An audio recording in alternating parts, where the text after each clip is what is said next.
Hey everyone, Dan here. In this video, I'll be showing you how all the different robotic turrets, wired traps, and even basic traps work. Lots of tips and tricks on how to best set them up and use them effectively. As a bonus, I made a testing ground to find out which ones will set off demos. Let's get right to it.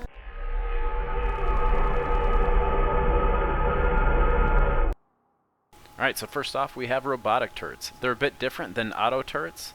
The first difference is that they don't require electricity. You can just plop them down anywhere and they'll work. Another difference from wired turrets is that you can actually hold these in your hands and use them, although that's not the most effective way. The second major difference is that if you get kills with these, you will always get full XP, unlike auto turrets, which I'll get into in a minute.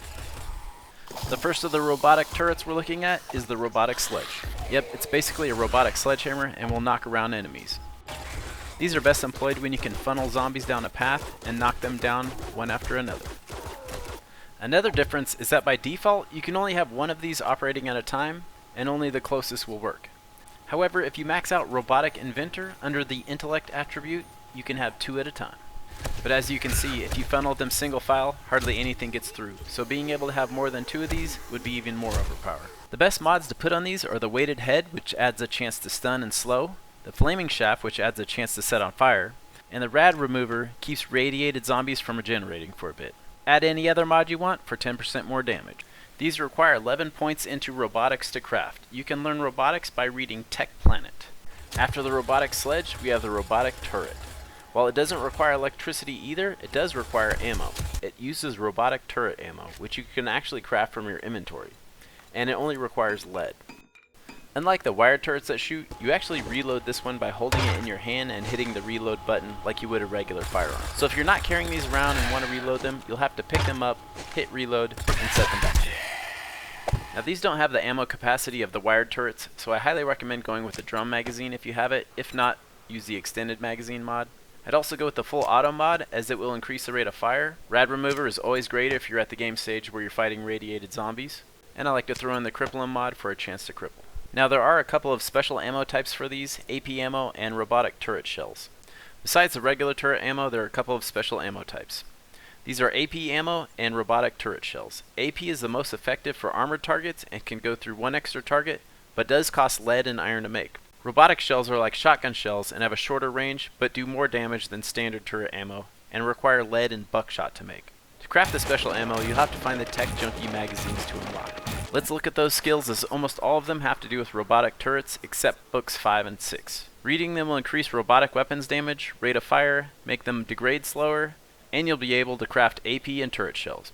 If you read them all, you'll be able to craft the ammo in bulk. And the robotic turret requires 51 points in robotics to craft. The final difference between these two and the wired turrets is that these will only operate if you're within a certain distance from them. 10 blocks is the default, and if you put points into advanced engineering, it can go up to 18. To get the most out of robotic turrets, you'll want to put points in a Robotics Inventor. Each level will increase robotics weapons damage, fire rate, hold more ammo, and increase active range. The 5th level will let you have 2 active at a time. The biggest advantage of the robotic turrets is that they're portable, so they're great for helping clear POIs.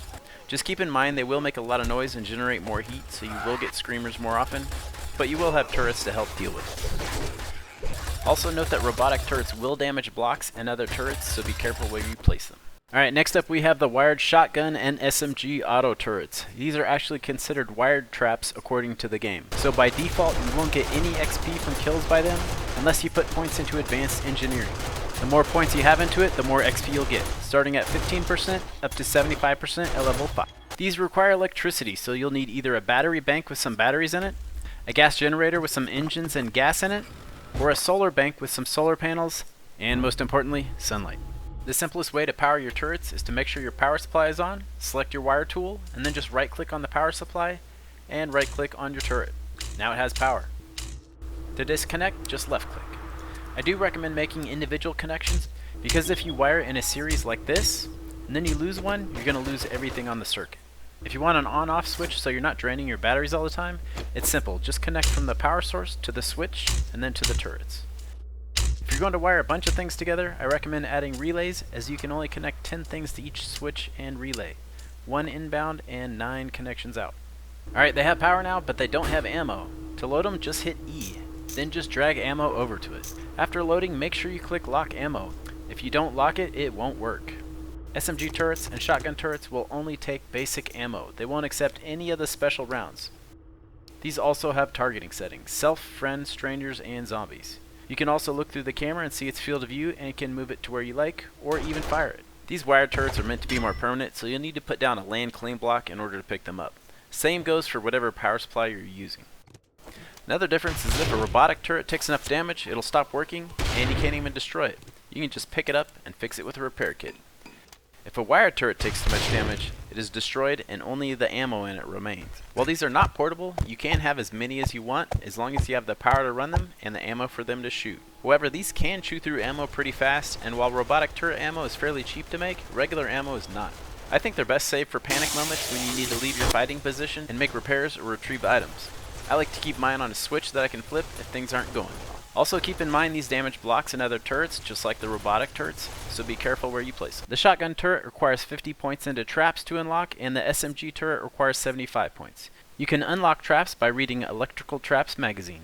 Alright, next up we have the dart trap. Power it and load it with ammo just like you would the shotgun and SMG turrets. Like the robotic turret, you can make ammo for this one fairly cheap. It requires darts, which you can make at the forge with just iron and clay. It doesn't have any targeting and just fires in a straight line, so it's best used at the end of hallways and corridors. If you wire electricity to it, it will start firing continuously and you'll run out of ammo in no time. So you'll either want to have it connected to a switch that you can toggle on and off, or connect it to a pressure plate, so it will only fire when an enemy is in range. You can also set the delay or duration if you like. As you can see from my box of death here, you can also mount these from above, below, or any direction you like. Dart traps shoot a distance of 26 blocks, so lead your zombies down long corridors to get the most use out of them. I actually did a horde base with these and electric fences, and I plan on making a separate video about that. Once I do, it'll be linked up in the corner. The good news about dart traps is that unlike previous traps, they don't damage blocks or your wired turrets, but they can knock out your robotic turrets, so watch your placement. Dart traps unlock with 25 points into traps. Next up we have the electric fence. While it doesn't sound cool, it's probably one of the most overpowered items in the game. It provides a mild shock and slows down whatever enemy passes through it. While it's not great at killing, it is great at crowd control, and works best when it's combined with other traps. Whether that's slowing down enemies to get punted by your sledges, or trapping them in long corridors for your dart traps, they work great. You only need 2 to make it work. Like the other turrets, connect to the power supply and then run one to the next. As it damages the zombies, the pole will take damage. If using 2 poles, the one on the end will take the damage. So when laying out your base, you may want to plan ahead so the end of each is accessible, preferably at a central location. Like the wired turrets, I don't recommend daisy chaining them, because if one fails, you'll lose the whole chain. Also, walking through an unpowered electric fence will not damage it. The electric shock from these does not stack, so putting more than one line over the same spot won't do extra damage. However, as you can see from this example, you can make redundant lines, so when one gets damaged, you can flip a switch to a different set of wires and you'll still have coverage over everything. I've connected all the poles on the white squares to one switch and all the poles on the black squares to another switch. You'll also notice that they're all wired left to right, so I only have to repair the right hand side. Also, the wires can go through walls, so always put them behind a wall for protection, as cop spit is notorious for destroying. The max distance between poles is 14 squares, and it's based on where you stand, not where the pole is, so stand in the middle and inch forward or back to get to the max distance. Besides running these down long corridors with dart traps and next to robotic sledges, another great place to put one is right in front of your fighting position and pair it with the dart trap. This will keep your enemies stunned and they won't be able to hit you. Be sure to keep the end post near so you can keep it repaired. Not many blocks let you do repairs to them, but I highly recommend the scaffolding ladder. When they reach 25% health, they won't break, but they will stop working until they're repaired. In this example, I used a tripwire instead of a pressure plate because I want them to fall off the pole and not give them something to stand on. You can set up a tripwire just like the pressure plate. Keep in mind it only works while they're standing on the tripwire. The electric fence unlocks with 25 points into traps. Next up we have the blade trap, and they require traps level 25 to build. They are wired and require the most power at 20 watts. They don't require ammo or anything, they pretty much just spin around and hack things up. They are expensive to build and require forged steel to repair. They do great damage, but like the electric fence, when they deal damage, they take damage, so they must be constantly repaired. That's why I normally don't use them. But if you do, make sure you put them where you can repair them. Generally, right over the door or close to it is the best spot. Just like the electrical traps, they stop working at 25%. Last but not least, we have the barbed wire fence, wood spikes, and iron spikes traps. All of these can be crafted from your inventory on day 1 if you have the materials. No skills needed. None of these will ever give you XP because they are not robotic traps or wired traps. All three of these have a nice snare effect and deal some damage before breaking down. The damage is unchanged between difficulty levels. All three break down in 3 stages, showing new, damaged, then badly damaged before finally breaking. The least useful of the 3 is the barbed wire. It does have a nice snaring effect, but it does a measly 1 damage per hit, regardless of the difficulty, and it requires iron and wood to craft. However, it can be walked through 14 times before breaking completely. The wood spike trap is by far the most useful of the 3, as they only take wood to make and deal a nice 33 damage per hit. Every 4 hits they break down a level, and they can do a total of 396 damage before they break completely. They're primarily used to slow down enemies at choke points. Some people like to line pits with them and put them all around their base, but since they don't give XP, I try to avoid that. However, lining the outside of your building is a great use, as damage to a zombie will stop rage mode and keep them from destroying your walls as fast. Unlike the barbed wire, you can stack these if you want. However, the damage and bleed effect doesn't stack, so you can only be hit by 1 trap at a time. As you can see from this example, the bottom one broke and the top one just fell and disappeared. However, stacking could be useful in a pit where the top one takes the damage first. I've actually done an entire video on wooden spikes and show how to use them to take out direwolves and zombie bears on day 1, which I'll link at the end of the video if you're interested. Another trick that works great that I like to use is if you're out of ammo or just want to save some ammo, is to lead enemies back and forth over the traps by throwing rocks through the traps and just short of the traps. This is a great way to get rid of the wandering ferals at night and can be done from the safety of your base or a rooftop. Another great use for them is to line the roof of your base. If any birds attack during horde night, they'll impale themselves on them. Lastly, wood spikes can be upgraded to iron spikes for just 4 forged iron.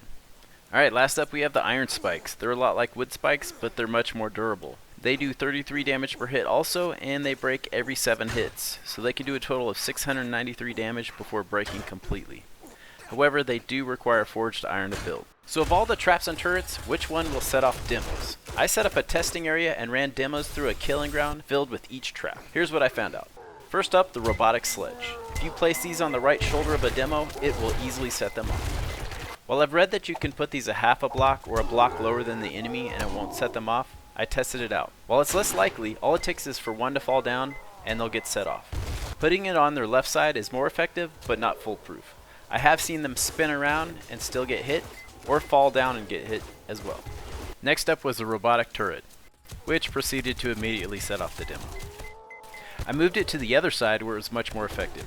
However, if an enemy falls and faces the wrong way, it will set them off. Alright, next up was the Shotgun Turret. I lined them up in every direction possible so they'd have the best shot at the demo charge. I killed wave after wave of them with 0 issues, so I'd say they're 100% safe. Next up was a wired submachine gun turret. I lined them up in a similar fashion to the shotgun turrets, and I killed over 50 of them with no issues as well. Next up was the dart trap. I set them up for as much coverage as possible and added a couple more mid-fight to shoot them in the face. I can say that they are completely safe against demos as well. Next up is the electric fence. As you can see, I've spawned 50 demos and all of the ones in the dart trap electric fence kill zone are locked down and none of them will go off. Electric fences are safe as well. Next up is the blade trap. As you can see, I've created a hallway of death for them to walk through. You can safely slice and dice without worrying about them exploding. Finally, I ran them all through a corridor of spike traps for fun. As you can see, spike traps won't set off demos either. If you enjoyed this video, be sure to check out my other videos and like and subscribe, as I have lots of other videos in the works. Oh crap.